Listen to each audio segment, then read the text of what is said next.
The average coffee-drinking household discards between 2 and 4 kilograms of spent coffee grounds per month. Most of it goes in the bin, some goes to the compost heap, almost none of it goes directly to the soil in the specific way that produces the documented results that this video is going to show you. Results measured in worm population density, microbial activity, soil pH, and plant growth response at 30 days after the first application.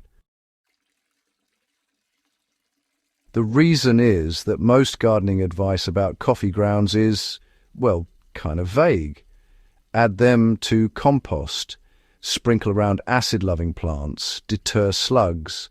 These recommendations are not wrong, but they are insufficiently specific to produce the results that coffee grounds are actually capable of producing in soil.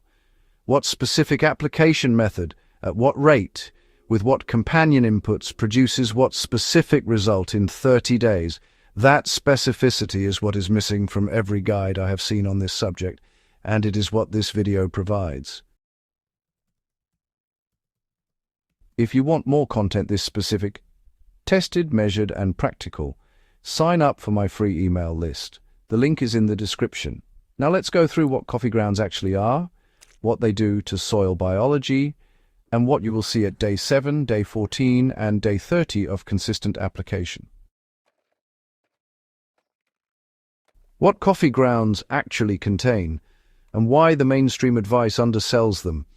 Spent coffee grounds, the dark, fine-grained, slightly damp material left after brewing, retain a nutritional profile that most people assume has been extracted by the brewing process. It has not. The brewing process removes the caffeine, the water-soluble flavor compounds, and a portion of the water-soluble organic acids. What it does not remove is the structural organic matter of the coffee bean, the cellulose, the proteins, and the insoluble minerals that abound in the cell wall matrix and that require soil biology to process and release. Spent coffee grounds contain, well, approximately 2% nitrogen by dry weight, making them comparable to blood meal in nitrogen content. They also contain meaningful concentrations of potassium, phosphorus, magnesium, and copper. And, they contain the melanoidins, those complex brown pigment compounds formed during the roasting process that are specifically attractive as a food source for the soil bacteria and fungi that earthworms prefer to feed on. The pH of spent coffee grounds is almost exactly neutral, between 6.5 and 6.8 in most analyses. This directly contradicts the persistent gardening myth that coffee grounds acidify soil and should only be used around acid-loving plants. Fresh coffee is acidic. Spent grounds are not. The acidic compounds are extracted by the brewing water. What remains is nutritionally rich, pH-neutral organic matter that is appropriate for virtually any garden soil type and any crop. The acid-loving plants myth has been repeated so often that it is now, honestly, effectively impossible to find mainstream gardening content that does not perpetuate it. And it is preventing the majority of coffee-drinking gardeners from using one of the most effective free soil inputs available to them across their entire garden, rather than in a small designated patch. The application method that produces the most significant soil biology response from coffee grounds is burial rather than surface application. Surface scattered coffee grounds dry out rapidly, lose their microbial attractiveness within days, and can form a water-repellent crust on the soil's surface if applied too thickly without incorporation. Buried coffee grounds, worked into the top 3 to 4 inches of soil, or placed in shallow trenches and covered, maintain moisture, are immediately accessible to soil biology at depth, and produce the worm attraction and microbial stimulation response that is the primary value of the application. Bury coffee grounds at a rate of approximately 1 handful per 30 centimeters square of bed area, incorporated into the top layer using a fork or hand trowel. This rate is not so concentrated as to produce the allelopathic effects. That's the growth suppression from phenolic compounds that thick surface applications of coffee grounds can cause in some soil types. But it is concentrated enough to produce a detectable biological response in the surrounding soil. The activation companion that amplifies the coffee grounds' effect most dramatically is fermented rice water, applied to the burial zone at the time of incorporation. That's diluted 1 part fermented rice water to 5 parts water, poured into the planting area before covering the coffee grounds with soil. The lactic acid bacteria in the fermented rice water begin colonizing the coffee ground material within just a few hours.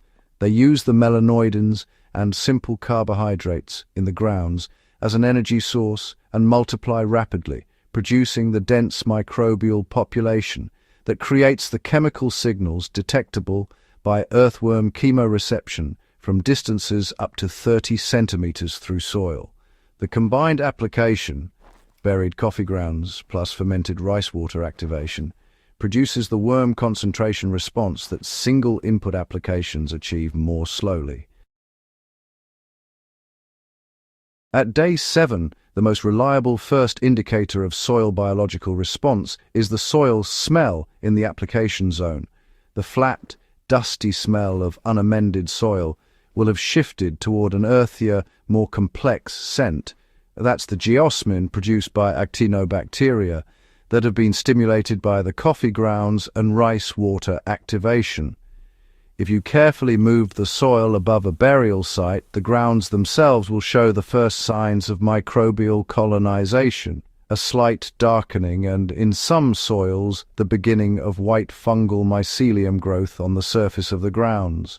Both observations confirm that the biological response is underway. At day 14, the first worm casting deposits should be visible on the soil surface in the application zone if you pull back any mulch. The casting deposits are small, about 2 to 3 millimeters in diameter, rounded and granular, darker than the surrounding soil, and their presence confirms that earthworms are feeding actively at or near the surface in the treated zone.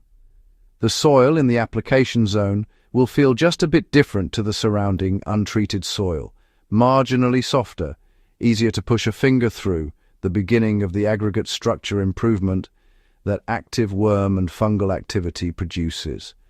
At day 30, the soil character change is measurably more pronounced. Worm density in the application zone is noticeably higher than in untreated adjacent areas. The soil color is darker. The crumble, the tendency of a handful of soil to break apart rather than compacting into a ball when squeezed and released, is better than at the start. Plants growing within 30 centimeters of the application zone show the accelerated growth and deeper color that improved biological activity and nutrient availability produce. This is not a dramatic overnight transformation. It is the beginning of a biological trajectory that compounds across every subsequent application and every subsequent season. Share this with anyone who bins their coffee grounds. Subscribe and, check the free email list in the description.